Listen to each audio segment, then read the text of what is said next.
ایسے ایسے کرنا ہے، اپنے ہاتھوں کی یہ ایکسرسائز کرنی ہے جس کی وجہ سے آپ کا برین ریلیکسیشن میں چلا جائے گا۔ یہ سب لوگ یہ ساری ریسرچز اپنے برین کو کنٹرول کرنے کے لیے کر رہے ہیں، اور آپ اپنے برین میں اتنا ایکسٹرا مواد بھر رہے ہیں جو کہ صرف اور صرف آپ کو نیگیٹیوٹی کی طرف لے کر جائے گا۔ دوستو اس کی ایک اور مثال میں آپ کو ایسے دیتا ہوں کہ آپ پاکستان میں بیٹھ کے ڈیلی ولاگرز کو ملین ویوز دے رہے ہیں، اور وہی پاکستان کا نوجوان جو ولاگز دیکھ رہا ہے 25 سال کی عمر میں پاکستان کی گھٹیا ترین ایجوکیشن اور ڈگریز لے کر پیدا ہوتا ہے، اور وہ ڈگری لینے کے بعد آگے کیا کرے گا، یا چھوٹی موٹی جابز کر کے اپنا ایکسپیرینس بلڈ کرتا ہے، اس کی انہی چیزوں میں وہ 30 سال کا ہو جاتا ہے۔ جبکہ اس سے برعکس جس ملک سے ہم لڑنے کی اور اس کو فتح کرنے کی خواہش رکھتے ہیں، اسرائیل، وہاں پہ ان کا 10 سال کا بچہ اپنے اسکول کے ساتھ ساتھ ہیکنگ کی کلاسز جوائن کرتا ہے، ہیکنگ کی ایکٹیویٹیز کرتا ہے، ہیکنگ کی سرٹیفیکیشنز کرتا ہے، آئی ٹی کی سرٹیفیکیشنز کرتا ہے، اور یہ بچہ جب انہی سرٹیفیکیشن اور انہی ایکٹیویٹیز کے ساتھ 25 سال کا ہو کر اپنی یونیورسٹی سے ڈگری لے کر نکلتا ہے، تو اس بچے کے پاس جو ابھی فریش گریجویٹ ہے، اس کے پاس ایتھیکل ہیکنگ کا 20 سال کا ایکسپیرینس موجود ہے۔ تو آپ ان دونوں اسٹوڈنٹس کو کمپیئر کر سکتے ہیں، پاکستانی اسٹوڈنٹ 25 سال میں گریجویٹ ہو کر زیرو ایکسپیرینس کے ساتھ، یا پھر اسرائیل کا ایک 25 سال کا گریجویٹ جس کے پاس بچپن سے لے کے اب تک 20 سال کا صرف ایتھیکل ہیکنگ کا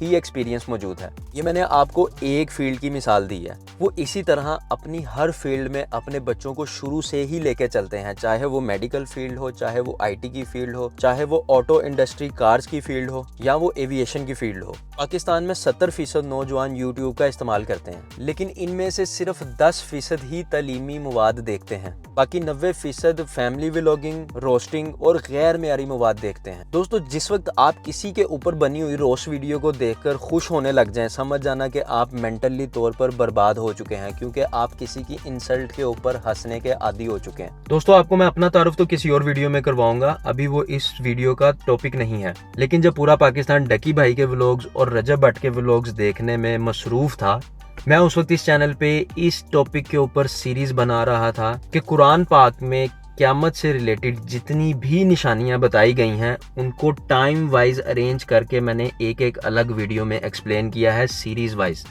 جس میں آپ کو ساری صرف وہ قیامت کی نشانیاں ملیں گی جو خالصتاً قرآن پاک میں اللہ تعالیٰ نے ہمیں بتائی ہیں،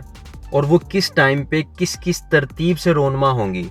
میں نے اس ترتیب سے پوری ویڈیو سیریز اپلوڈ کی تھی، اور اس سیریز کو بنانے میں کتنا ٹائم اور کتنی محنت لگی وہ آپ کو سیریز دیکھ کر پتہ چل جائے گا۔ اور دوستو اگر آپ ابھی بھی سمجھ رہے ہیں کہ میں کوئی بھی چھوٹا موٹا کورس بائی کرنے کے بعد ملینئر بلینئر بن جاؤں گا، تو یہ آپ کی سب سے بڑی بھول ہے۔ آپ کو اپنے مائنڈ کو ایجوکیشنلی اسٹرانگ کرنا ہے، جس میں آپ کی thinking out of the box کیسے جائے گی اس کے اوپر اپنے دماغ کو مجبور کرنا ہے، اور وہ ڈیلی ولاگرز کی ویڈیوز دیکھ کر کبھی نہیں ہونے والا۔ میرے چینل کو نہ صحیح لیکن ایٹ لیسٹ ان ڈیلی ولاگرز کو انسبسکرائب کر ایسے ایجوکیشنل چینلز کو سبسکرائب کریں جس میں آپ کو کچھ سیکھنے کو ملے یا کوئی نالج کی بات ہو رہی ہو۔ اگر آپ واقعی چاہتے ہیں کہ ہمارے معاشرے میں بہتری ہو، نوجوان تعلیم یافتہ ہوں اور ہم ایک بہتر مستقبل بنا سکیں، اور وہ ایسا نوجوان ہو جب وہ اسرائیل کے کسی نوجوان کے مقابلے میں کھڑا ہو تو وہ 10 گنا زیادہ ایفیشینٹ ہو، اور اب میں سمجھتا ہوں اگر پاکستانی ویورز کی آنکھیں کھل چکی ہیں تو یہی رائٹ ٹائم ہے میرے چینل کو سپورٹ کرنے کا۔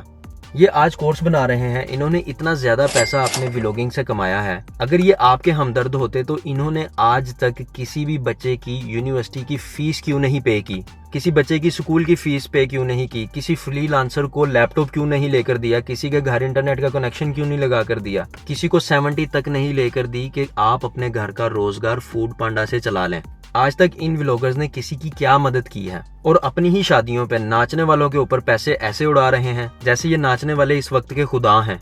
تو ان کے کسی بھی کورس میں آنے کی آپ کو ضرورت نہیں، اور ہمیں آج ہی ان لوگوں کو فگر آؤٹ کرنا ہوگا کہ یہ کون سے ایسے ملینز میں لوگ ہیں، ملینز میں سبسکرائبر ہیں جو ڈکی اور رجب بٹیاں اس طرح کے کتنے بھی ولاگرز ہیں ان کو دیکھ رہے ہیں۔